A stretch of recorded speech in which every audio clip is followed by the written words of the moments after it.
تو میں بڑھنا چاہوں گا اپنے مہمان اسکالر کی جانب اور ان سے ایک اور سوال عرض کرنا چاہوں گا کہ جناب معراج کا چونکہ ذکر ہو رہا ہے، آپ یہ فرمائیے کہ معراج یہ روحانی تھی یا جسمانی تھی؟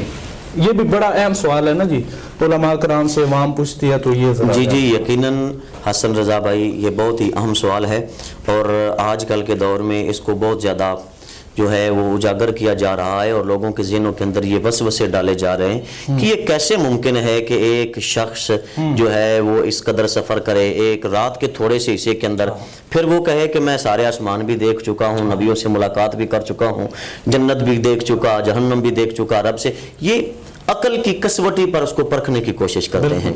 تو اس کے اندر سب سے پہلی بات سمجھنے والی یہ ہے کہ معجزہ جو ہوتا ہے نا، یہ کسی بھی انسان کے عقل، ادراک اور فہم اور شعور کے اندر آنے والا نہیں ہے۔ بالکل بالکل معجزے کی تعریف یہ ہے، جب ہم اس کو عقل کی کسوٹی پہ لے کے آئیں گے تو پھر گمراہی مقدر بنائیں گے۔ لیکن اگر اس کو صرف اسی بات پہ رکھا جائے کہ میرے محبوب نے بتلایا ہے تو سبحان اللہ، یہی اسی چیز کا نام ایمان ہے۔ محبت کا ثبوت بھی، محبت کا ثبوت بھی یہی ہے۔ یہاں میں تو سمجھتا ہوں ایمان کا جو ہے نا وہ امتحان ہے جی، کہ اگر آپ تسلیم کر لیتے ہیں کہ میرے محبوب نے جو کہہ دیا وہ حق ہے، وہ سچ ہے، تو ہمارا ایمان کامل ہے جی۔ اگر ہم اس میں تعویلیں گھڑنے لگ گئے تو میرے خیال میں وہ نمازیں، وہ روزیں، وہ زکوٰۃ، وہ حج ہمارے منہ پہ مار دیے۔ جی بالکل ایسے ہی یقیناً۔ تو 15واں سپارہ شروع ہو رہا ہے، بسم اللہ الرحمن الرحیم، سبحان الذی اسریٰ بعبدہ لیلا من المسجد الحرام الی المسجد الاقصیٰ، پاک ہے وہ ذات جس نے سیر کروائی اپنے بندہ خاص کو رات کے تھوڑے سے حصے کے اندر مسجد حرام سے مسجد اقصیٰ تک۔ تو اس کے اندر جو اللہ وحدہ لا شریک نے لفظ ذکر فرمایا بعبدہ، جو عبد کا لفظ ہے یہ روح مال جسد کا نام ہے، روح مال جسم کا نام ہے، اکیلی روح یا اکیلے جسم کا نام نہیں ہے۔ اگر اکیلی جسم کے ساتھ خاص ہے، جی جسم کے ساتھ خاص ہے۔ اگر اکیلی روح ہوتی تو پھر یہاں پہ بعبدہ کی جگہ بے روح عبدہ ہی ہوتا، اور اگر یہاں پہ صرف جسم مراد ہوتا تو پھر بعبدہ کی جگہ پہ بے جسم ہی بلا لیا جاتا، یہ بھی ذکر کیا جا سکتا۔ بے رسول ہی بھی نہیں کہا، بے نبی ہی بھی نہیں کہا، بے عبد ہی کے ساتھ تعبیر فرما کے اللہ وحدہ لا شریک یہ بتلانا چاہتا ہے کہ میں نے اپنے محبوب کو جسم اور روح کے ساتھ اپنی بارگاہ میں بلایا ہے، صرف روح کو نہیں بلایا۔ اگر اس کا تعلق صرف روحانی معراج سے ہوتا تو پھر تو اعتراض کی گنجائش ہی نہیں ہے۔ وہ تو زید عمر بکر بھی رات کو سوتے ہوئے مدینہ شریف سے ہو کے آ جاتے ہیں، مکہ سے ہو کے آ جاتے ہیں۔ خواب آنا کون سا؟ خواب آنا، اس کے اندر تو کوئی اعتراض کی بات نہیں ہے۔ تو بات یہ ہے کہ، اور ویسے بھی دوسری طرف اگر اس کو دیکھا جائے تو آج کل سائنس بھی اس کو مان رہی ہے۔ سائنس خود بخود دین کے جتنے بھی معاملات ہیں اس کے اندر ان کو خود بخود کھلے جا رہی ہے، اس کو سمجھ نہیں آتی، لیکن میرے محبوب کے جتنے بھی معجزات ہیں ان کو وہ اپنے تئیں اس کو ثابت کرتے چلی جا رہی ہے۔ بالکل ایسی یہ سائنس کا حساب ہے۔ بلکہ سائنس تو کہتی ہے کہ 1 سیکنڈ میں روشنی کی رفتار 3 لاکھ کلومیٹر ہے، جی۔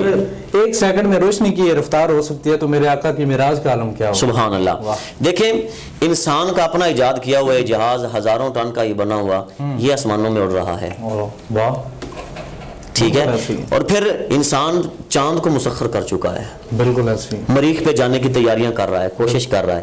اگر آج کل کے دور کا انسان جو کہ بالکل ناقص انسان ہے، اس کی کاوشیں اور محنتیں اس قدر رنگ لا سکتی ہیں، تو پھر وہ محبوب جن کی خاطر اللہ پاک نے پوری کائنات کو بنا دیا، جن کی خاطر اللہ پاک نے پوری کائنات کو بنا دیا، تو ان کے لیے یہ کون سی بڑی بات ہے کہ اللہ وحدہ لا شریک اپنی بارگاہ میں بلائے۔ یہ ساری طاقتیں تو اللہ پاک نے دی میرے محبوب کے تصدق سے ہیں۔ یہ ذہن کے جتنے کسوٹیں اور جتنے اس کے خلیات ہیں، اس کے اندر جو بھی شعور آ رہا ہے، وہ سب کا سب میرے محبوب علیہ الصلوۃ والسلام کے توسل سے آ رہا ہے۔ تو وہ محبوب جب جیسے بھی جس بھی حوالے سے اس سفر کو دیکھا جائے، اس سفر کو پرکھا جائے، دیکھا جائے، تو سائنس بھی کسی حد تک اس میں ہمیں سمجھانے تک کامیاب ہو چکی ہے کہ میرے محبوب کا اس دنیا سے باہر نکل جانا اور پھر اللہ کی بارگاہ میں حاضر ہونا، ملاقاتیں ہونا، یہ کچھ بعید نہیں ہے، یہ کچھ سب کچھ ہو سکتا ہے۔ اگر اس انسان کی بنائی ہوئی چیزوں کے اندر اتنی طاقت ہے تو جس محبوب کو رب نے اپنے منشا اور چاہت کے ساتھ ریجا نال بنایا ہوئے، اس کے محبوب کے عالم کیا ہوگا۔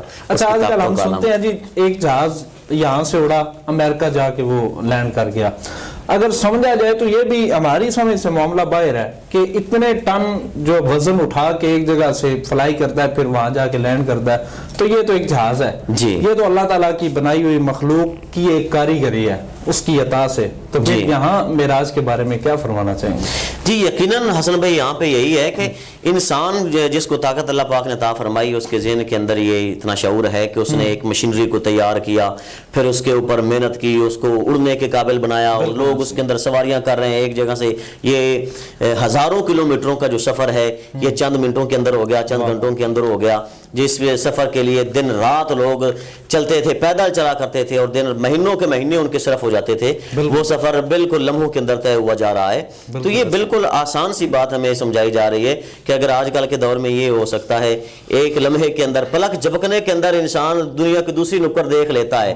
ہم جیسے لوگوں کی طاقت کو اس قدر بڑھا دیا گیا ہے اس دور کے اندر، تو پھر جو فخر کائنات ہیں، جو جانے کائنات ہیں، جن کی وجہ سے وہ اعلیٰ حضرت عظیم البرکت رحمۃ اللہ علیہ آپ فرماتے ہیں کہ وہ جو نہ تھے تو کچھ نہ تھا، وہ جو نہ ہو تو کچھ نہ ہو، جان ہے وہ جہان کی جان ہے تو جہان ہے. وہ تو جانے کائنات ہیں، اس کائنات کی ساری جان ہے ان کے دم سے، تو ان کی طاقت کا عالم کیا ہوگا. واہ واہ سبحان اللہ. بلکہ یہاں اعلیٰ حضرت مجدد دین و ملت بڑا خوبصورت نقطہ ارشاد فرماتے ہیں کہ یہ جو کائنات ہے نا یہ گھڑی کی مانند ہے جی. اگر اس میں سے سیل نکال دیا جائے نا تو یہ گھڑی رک جائے گی. مثال کے طور پر ابھی یہاں 5:30 بڑھے ہیں، اگر اس میں سیل نکال دیا جائے اور 10 سال اس میں سیل نہ ڈالا جائے تو 10 سال بعد ہم اگر اس میں سیل ڈالیں گے نا تو یہ 5:30 سے شروع ہوگی، جو اس کا نظام ہے وہ رک جائے گا. تو اعلیٰ حضرت فرماتے ہیں یہ جو کائنات ہے یہ گھڑی ہے، اور اس کے اندر جو جان ہے، جو سیل ہے، وہ مدینے والے آقا ہیں. سبحان اللہ. وہ آپ کی بات سے مجھے اعلیٰ حضرت کا بڑا خوبصورت جملہ یاد ہے تو میں نے آپ کے سامنے بیان کیا. ناظرین کرام، بہت خوبصورت انداز میں سلسلہ معراج النبی صلی اللہ علیہ وسلم پر گفتگو چل رہی تھی. ہمارے معزز مہمان مفتی تبسم رسول امینی صاحب اور جناب ضیاء المصطفیٰ قمر صاحب، بڑی محبتوں والا اور خوبصورت گفتگو والا سلسلہ جاری و ساری تھا. تو یہاں اپنے جو پروگرام ہے ہم اس کا اختتام کرتے ہیں اور اپنے میزبان حسن رضا رضوی کو اجازت دیجیے. اللہ نے کے بان. یا حبیبی یا رسول اللہ، یا حبیبی یا رسول اللہ، یا حبیبی یا رسول اللہ، یا حبیبی یا رسول اللہ، یا نور اللہ.